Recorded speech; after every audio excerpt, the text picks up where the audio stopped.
Hello and welcome back to Talks at Fatherland. In our previous episodes, we talked about the Kingdom of Kush, we talked about the slave trade routes. And today we'll be talking about the identity of Jack the Ripper. Yes, he was one of history's most infamous serial killer. And I won't be the only one talking about this topic today. In the house, we have a very detailed researcher who is going to give us more insight as to the identity of Jack the Ripper. And with me today is Femi Bamidele. We're very happy to have you here once again. And I am your host, Fiona Nana. Talks at Fatherland. Now, Mr. Femi, who was the primary suspect in the Jack the Ripper case? Yeah, the main and primary suspect in the case was a man named Aaron Kosminski. He was a Polish immigrant who lived in the London's Whitechapel district then during the time of the murder. So he was met in the surrounding there, or I don't know how he was brought into the picture now, but he was the main suspect. And after he was taken to custody, after every other interrogations and interviews, there were not really concrete evidence that he was the main. So, like, aside him, there was no other suspects. There might have been, but he was the main person. He was the center of attraction at that point. Yeah. Interesting. So, like, how many victims were attributed in the Jack the Ripper case? Yes, there were 5 confirmed victims connected to the case. They were even named the canonical 5 or something like that.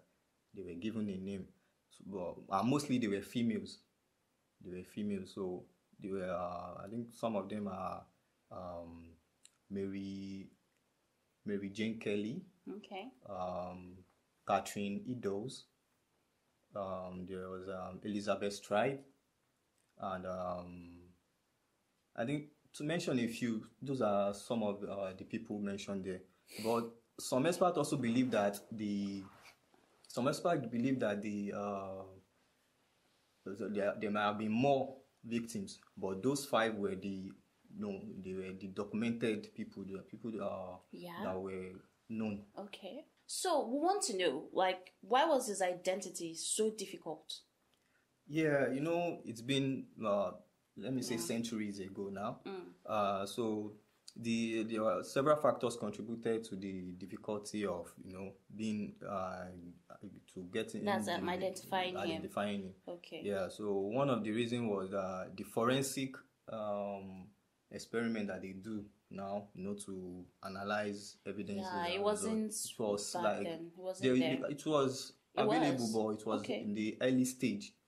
Unlike now that they have done more. Yeah, technology is has more improved advanced. Now, yeah. But then it was in its early stage, so it doesn't have much capability to pinpoint some things.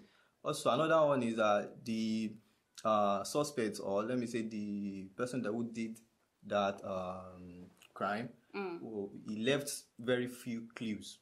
Oh, yeah. Yeah, so the clues were not really enough. So it would be very difficult for them to actually track who it was. Then lastly, the witnesses that they also called for interviews and interrogations, most of them were also contradicting themselves. Okay. So it was not one person A will bring another story, person B will bring another story. So it made it very, very difficult for them. And then it also make it confusing, because you can't really pinpoint who is saying the truth, who actually has the real information. Definitely. So popular theories. Let's talk about popular theories.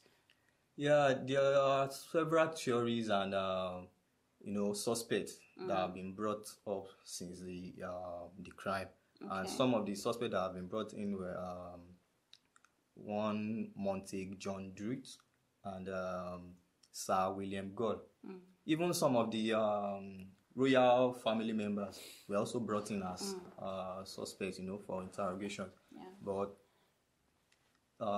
this mystery it just keeps like evolving. They didn't really have much evidence to bring in people to pinpoint those people to the crime. So ever since then, it's just been mystery and mystery, with no real evidence about it. No facts been no actualized. Facts at all. Okay, so has modern technology shed more light on the identity of Jack the Ripper? Yeah, modern technology and forensic have helped in trying to get to the bottom of the story, but even they even tried DNA, all this. Even at that, they still can't trace. It still doesn't give them the much needed information they need to find it. Even if they are able to find it now, I'm sure the person will have been dead since now, but still, it will still be maybe a thing of joy for them to at least find the real culprit. But since they've not been able to do that, the case still becomes a mystery for the historians and people at large. Indeed, it is a mystery, one that cannot be solved. I don't even think it cannot be solved. With the level of technology we have now, it's still very, very difficult for them. Yeah. So thank you very much. Thank you for your insights and for coming on the show today. Thank you. And thank you to our viewers for staying to the end of this episode. So, please work with the Fatherland Foundation by making your donations. Find the link below or make your donations to fatherlandfoundation.org. Till next time, I remain your host, Fiona Nana. Bye for now.